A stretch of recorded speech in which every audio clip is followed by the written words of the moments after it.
Assalamualaikum warahmatullahi wabarakatuh. Balik lagi bersama saya Tony dalam program Sinergi, siaran bareng ahli gizi.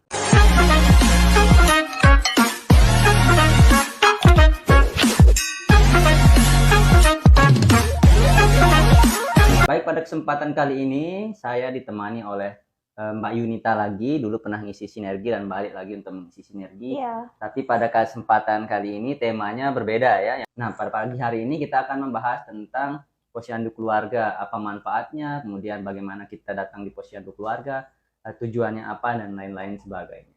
Gimana kabarnya, Mbak? Alhamdulillah baik. Ya, jadi Mbak Yunita ini sekedar informasi sedikit ya, beliau adalah pemegang program kesehatan masyarakat yang ada di Puskesmas Aidare. Baik, selama 30 menit ke depan kita akan berbincang-bincang santai saja dengan Mbak Yunita. Jadi kita sudah mengumpulkan beberapa pertanyaan ini ya terkait tentang posyandu keluarga. Kita mulai aja, Mbak ya. Ya. Oke. Jadi pertanyaan pertama adalah posyandu keluarga itu sebenarnya apa sih? Posyandu keluarga itu adalah sebenarnya program terobosan baru atau inovasi dari pemerintah provinsi sendiri.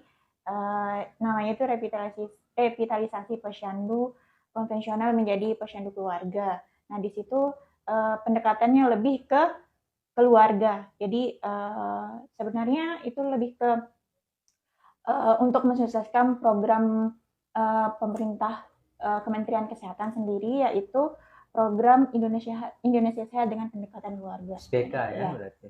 Ya, lebih mirip ke PISPK. Itu bedanya mungkin PISPK itu kita turun ke sasaran langsung ke keluarga. Iya, terjun ke rumah-rumah. Nah, ini sebaliknya keluarga yang mendatangi posyandu keluarga ya. Baik, selanjutnya ini Mbak Yunita, sasaran dari posyandu keluarga itu sebenarnya siapa aja sih? Nah, ini namanya aja posyandu keluarga. Nah, tentunya sasarannya itu satu keluarga, satu kakak yang ada di, misalnya satu rumah ada berapa kakak. Nah, di situ yang misalnya satu rumah nih ya, satu rumah itu ada isinya 7 orang misalnya. Berarti 7-7-nya itu merupakan sasaran dari posyandu keluarga ya. Benar sekali. Karena kan dulu sasaran posyandu orang mikirnya hanya balita saja kalau zaman dulu ya. Kalau sudah terngiang namanya posyandu pasti kepikiran dengan menimbang balita, bayi dan balita di posyandu. Nah, sekarang beda ya.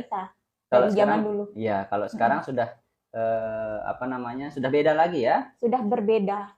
Sudah mengarah ke kita sesuaikan tadi yang pendekatan keluarga. Berarti sasarannya bukan hanya balita. Keluarga, ya. Terus remaja, usia produktif, lansia, semua pokoknya ya, laki-laki, perempuan itu sama semuanya, itu adalah sasaran posyandu keluarga ya.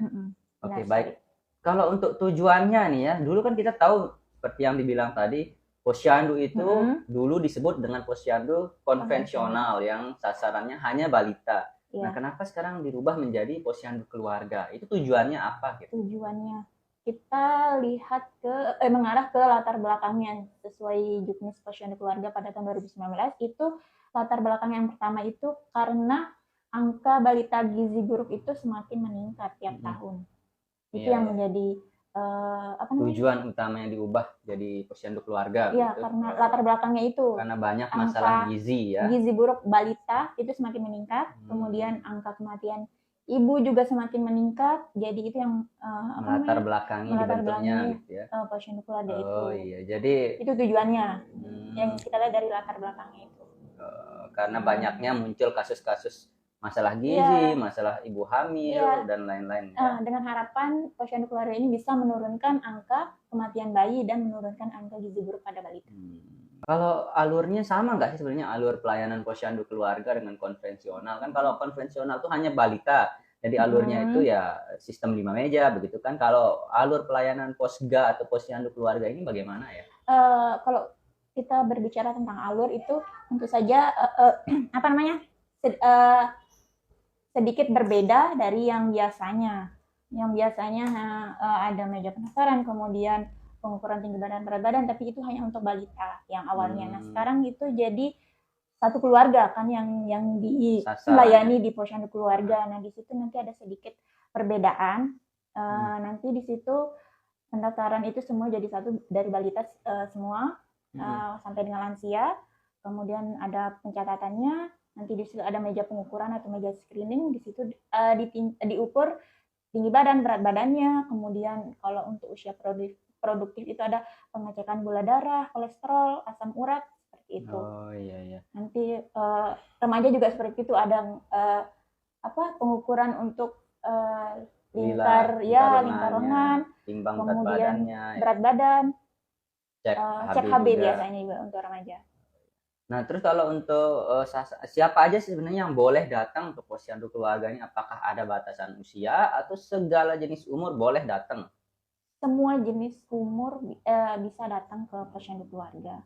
Tanpa terkecuali berarti ya, semua sasarannya ya. Terkecuali. Nah, kalau balita kan dari usia 0 sampai dengan 5 tahun kan kalau untuk balita. Nah, kalau usia produktif itu mulai dari usia 12 tahun ke atas. Nah, terus untuk manfaat dari posyandu keluarga ini sendiri sebenarnya apa? Manfaatnya. Kenapa saya harus datang ke posyandu keluarga? Nah, seperti tadi yang sudah saya sampaikan, tujuan dari posyandu keluarga itu adalah mensukseskan program pemerintah, yaitu program Indonesia Sehat dengan pendekatan keluarga.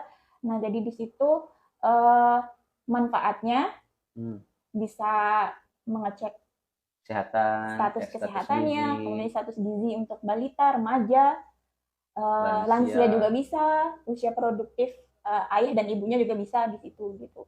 Jadi manfaatnya sangat banyak. Jadi sebenarnya posyandu keluarga ini salah satu alternatif ketika si sasaran ini nggak bisa ke puskesmas misalnya, benar. Bisa datang ke posyandu keluarga untuk memeriksakan paling tidak ya cek status kesehatan, berat badan berapa, tinggi badan berapa, nanti akan dicek status gizinya oleh petugas yang ada di sana. Gula darah misalnya. Ya, bisa cek gula darah, bisa. Nah, untuk DM misalnya nih, kalau kan harus rutin ngecek gula darah, bisa datang ke posyandu untuk cek gula darah. Iya. Setiap bulan. Berarti misalnya nih ya, saya masyarakat awam ya, apa yang bisa saya peroleh kalau saya datang ke sana, ke posyandu keluarga itu? Iya, tentunya informasi kesehatan yang bisa diperoleh. Sama cek kesehatan juga ya? Bisa konseling juga. Dengan petugas kesehatannya. Oh, iya. Jadi banyak sebenarnya ya, yang bisa saya peroleh kalau saya misalnya datang ke posyandu keluarga. Iya, kalau misalnya merasa ada masalah kesehatannya, bisa dikonsultasikan langsung sama petugas kesehatan yang ada di posyandu. Iya. Betul sekali. Nah, mungkin tadi sudah dijelaskan, cuma nggak ada salahnya juga. Pemeriksaan apa aja sih sebenarnya yang ada di posyandu keluarga tersebut? Pemeriksaan. Jenis pemeriksaan apa aja yang ada di sana? Ya tadi udah disampaikan ya sebelumnya. Jadi pertama sasaran balita misalnya. Balita, pemeriksaan yang dilakukan. Tinggi badan, berat badan, lingkar kepala, iya. Terus untuk remaja? Untuk remajanya kan nanti ada mengukur berat badan, tinggi badan juga, lila. Terus HB, terus nanti konseling, misal kalau remajanya pernikahan dini. Terus kalau lansia? Kalau lansia sama kayak usia produktif ya, jadi dia bisa ngecek gula darah, kolesterol, asam urat. Dapat edukasi juga tentang makanan bergizi juga seperti apa kayak gitu. Jadi banyak sebenarnya. Ada senam juga untuk lansia. Ya, untuk balita selain penimbangan juga dapat imunisasi di posyandu keluarga. Ya, imunisasi juga ada di posyandu keluarga. Nah, dari tadi kan kita membahas tentang cek HB, cek gula darah dan lain-lain. Itu sebenarnya gratis apa enggak sih kalau masyarakat atau kalau sasaran mau datang ke posyandu keluarga itu? Atau berbayar? Itu kan posyandu itu adalah pelayanan dari masyarakat oleh masyarakat dan untuk masyarakat sebenarnya. Kan yang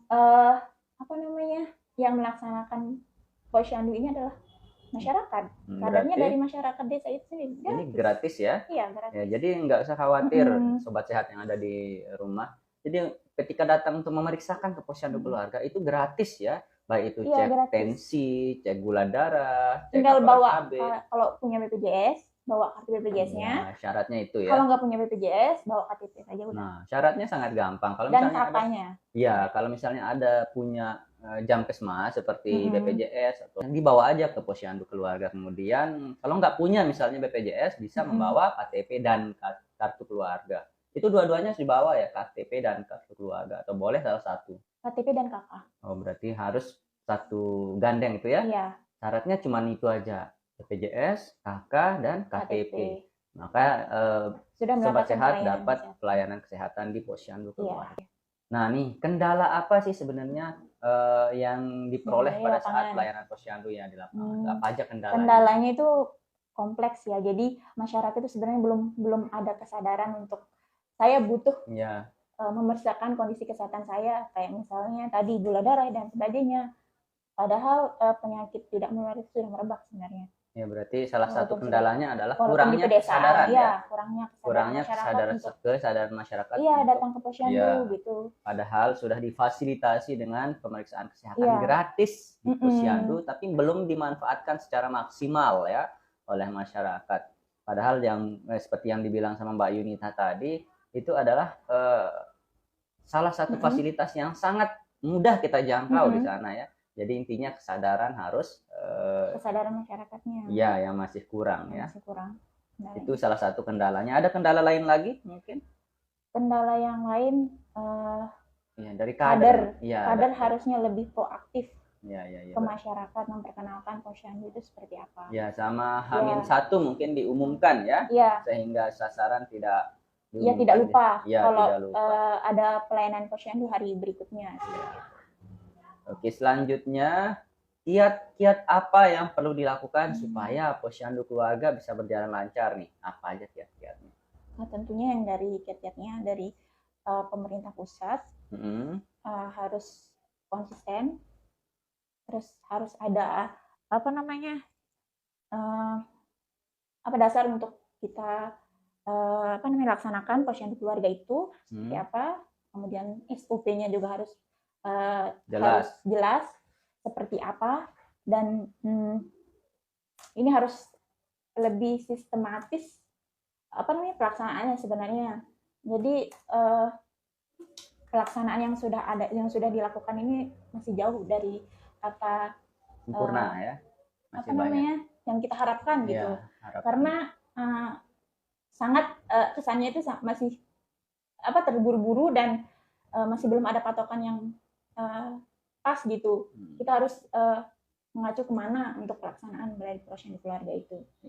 Mungkin kiat-kiat yang lainnya juga sinergitas antara lintas sektoral ya, antara puskesmas dengan desa, LSM, dengan kader juga. Karena posyandu keluarga itu mencakup semuanya. Ya, semua di situ ada integrasi pelayanan untuk kesejahteraan sosial.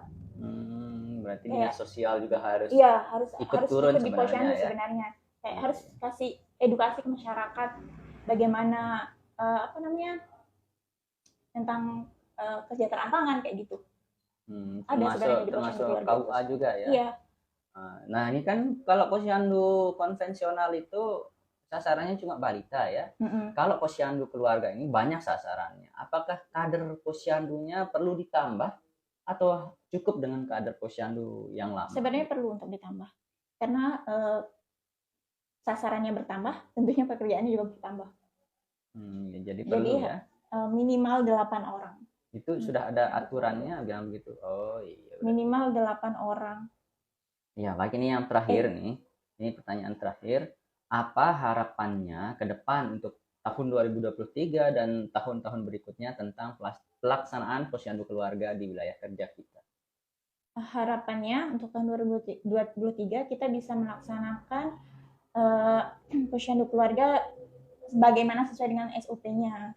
Karena memang sudah ada SOP tapi masih belum terlaksana.